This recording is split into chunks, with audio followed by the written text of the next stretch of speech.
We have Opal Lee, the U.S. immigration lawyer and Jamaican realtor. Where you want to get information, accurate information first, you have to listen to Opal Lee. Good afternoon, Opal. How are you this afternoon? Good afternoon, Vernon. I'm doing very well. How are you? And of course, good afternoon to your listeners. You must be doing very well to be doing very well. And don't ask me why. Well, we're still alive and we're still here. Yes, yes. What I am hearing some rumor out of the United States as far as cost of visas. I wonder if it's rumor or there's any truth in it, Opal.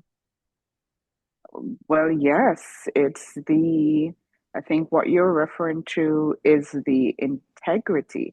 It's a new visa bond. That's what we would call it for the non-immigrant. So anyone who is applying now, for example, for a student visa, which is the F1, or even a visiting visa, Yes. and certain work visas like H-1B, they Mhm. must now pay a $250 visa integrity fee. And people ask, okay, Hold is on, this take going to time be with me, Opal. refundable? How much I have to pay? 200 and how much? 250 US dollars. And I can't pay it in installments. Oh, you're funny. Haha, no. And the thing is that you will only get this back if you follow all the visa rules. So if you're one of them who, enter on a visa, overstays, so if they give you 6 months and you spend more than that 6 months, or you do anything at all to violate the terms of your visa, such as Mhm. working unlawfully. So even if you work one day in the United States and they on that visiting visa and they find out that $250 is gone, you won't be able to get it back. You can qualify for a refund after your visa has expired. So we're talking about if you got a visa for 10 years, you would have to wait for 10 years and then you may apply, I guess, for a refund. And if you're able to show that you had no immigration violations, no unauthorized employment, um, and you left the US on time, you did Mhm. not apply to extend or adjust your status, um, and you basically departed the US within 5 days after your I-94 stay and ended, then you're fine. Then you can ask to get back your $250. I think you made an error there, Opal. I'm almost sure you made an error a while ago. You left out a part of you Uh-uh. get 280. There must be a little interest there, Opal. Check it out. You sure you We got it don't all know right? about no interest. We are, I know everything is still in the works, and a lot of us as immigration practitioners, we're wondering how all of this is going to really pen out at the end of the day. How are they going to be able to monitor the situation, and how are people going to get back their money? Is it going to be automatic? Is it that they have to apply for it? Obviously, we don't know the details because this just went into effect on July 4th, actually. But it's Oh, $250. July That's the 4. additional What a fee. day. July 4. Correct. Uh, so it means, therefore, that's Independence Day. So it seems to me, there's a song that there is a hole in the budget. It's a Uh, part of the president's big, beautiful bill, which he was intent on signing on, oh, the for big, the beautiful independence. bill. Correct. Probably It's a part of that that. money is to probably plug the hole in the budget and it to be Uh, interest free. Can you imagine if over the next, say, 10 years, probably 5 million or more persons, probably more, apply for visas right across the world? That could amount for a significant amount of interest-free loan. I tell but you. there's other fees that have also increased. For example, Really? those people who are filing for asylum. So if you're coming into the United States because you claim to have are being or in danger of being Mm-hmm. persecuted in your home country. Previously, you wouldn't have to pay any money for the asylum application. Now you have to pay $100 and plus annually. So for each year that an asylum application remains pending, you have to pay $100. And if you want a work authorization, formerly the fee was $0. Now it's Mm-hmm. going to be $550 for that employment authorization application. So there's a significant fees on right across the board. And So let me again, ask you something. When you work, will you have to pay taxes? Absolutely. Absolutely. If Oh, you're a US citizen, you have or a permanent resident, US citizens, or even a non-immigrant if you're here on a work visa. mhm. As a matter of fact, if you ever work, even unlawfully, you're supposed to be paying taxes. So it means, therefore, that if you are working, if you ask for an extension to work, then you pay $500. What a thing if you earn less than $500. Interesting What do you days mean pay five ahead. hundred dollars? What For I'm the not sure I fee to understand that part. register to work, you said you pay $500. Did I get it correctly? No, it's employment Yeah, authorization. that's what I So mean, it's the employment authorization. application. So Right. if you It's pay $500 and then you get a job and you probably earn probably $700, so you only get mhm. $200. And plus taxes would have to come out of that.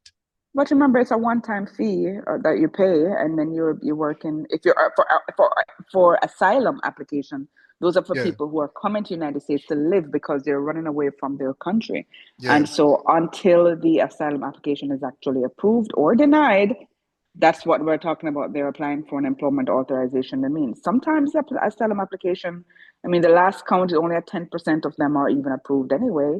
And right now, with the current administration, they're producing, or I should say, they're processing those Yeah. asylum applications very speedily because they don't want people to enter the US, apply for an employment authorization, and not get a hearing or an interview like 2 years down the line, 3 years, and we're here working for all that time. So that now we see that you could enter the US and you're getting an interview maybe within a few weeks or Hmm. a month or two. So right there and then you will know if your application Hmm. is going to be denied or not. And not only that, if you enter without inspection, meaning they come through the border, you didn't have a visiting visa or any other visa or admission, and you're taken into custody, you're not even eligible for a bond. If you're taken into custody and placed before an immigration judge, you're not eligible for a bond. So, more likely than not, you're going to be trying to fight the your case or defend your Yes, case yes. behind bars. Are you aware of any organization or any lawyers who are probably going to take up some of these issues? I'm really concerned about the $280 you have to pay, which would be refundable, say after 10 years, and whether or not you'll be entitled to interest, because that would be quite unjust for you to pay that money and for you to receive absolutely no interest. Well, we'll see. I haven't seen anybody challenged it Yes. yet, but I should tell you, even though we're saying it's $250, it's not a given. It will be 250. It could even be more than 250 because what it actually states is Yes. that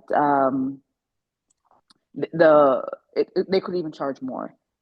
It's Mhm. basically for the current year, the fee is 250. It says or a higher amount set by the sector of Homeland Security. And then Mhm. starting in 2026, the fee will increase annually based on inflation using the consumer price index. So it's going to be more than that $250, Vernon. Interesting days are ahead. Then, all right, any other immigration matters that you want to mention? And then I'd love to, if you have any update in terms of that, the flooding in Texas, man, I hear over 100 persons have lost their lives. That is really a sad Mm. situation here. There's Very no, sad. very, very, very extremely sad about what was going on, and not only in Texas, but we also see something in New Mexico with all these floods going on and these natural disasters. Hmm. I mean, and to think that these were what mostly, well, these are all kids at a camp.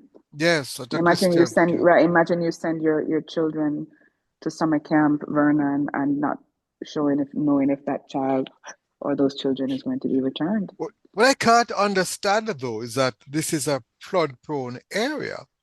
And, we tend to look at the United States and we say, this is a first world country. They need to have proper alarm systems in place. I just cannot understand what is happening. Did the alarm systems work? Do they have any systems, any at all? And why would people send their children to a camp which I hear is by the river? which Oh, is known wow. to flood every now and again.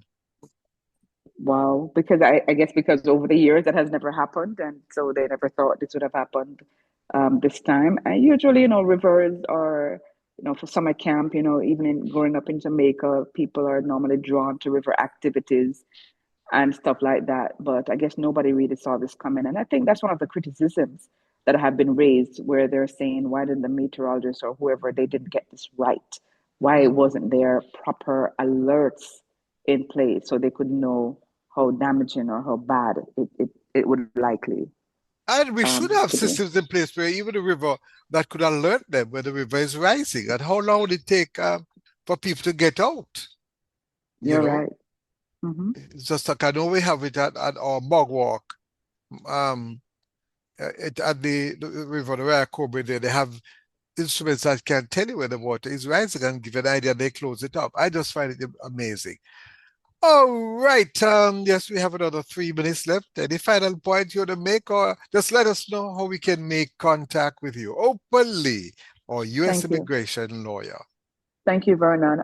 Just to remind everyone that if you're planning on filing any application, it's very important that you check the filing fees because even though I have not gone through all of them, like even in doing an appeal right now, Hmm. the fees have significantly increased. It's Opal Lee. The phone number in Jamaica is 876-854-3599. That's 876-854-3599. In the United States, 954-358-2020. That's 954-358-2020. Or you may connect with us on Instagram, Facebook, TikTok, and that is at Flow Jam Legal, FLOJAMLEGAL, Flow Jam Legal. Have a good one, Vernon. Okay, you have a wonderful day. And just tell me if I'm right or wrong, for those who are migrating to the United States, by the way, can they draft green card holders to into the army to fight, or just If needs citizens?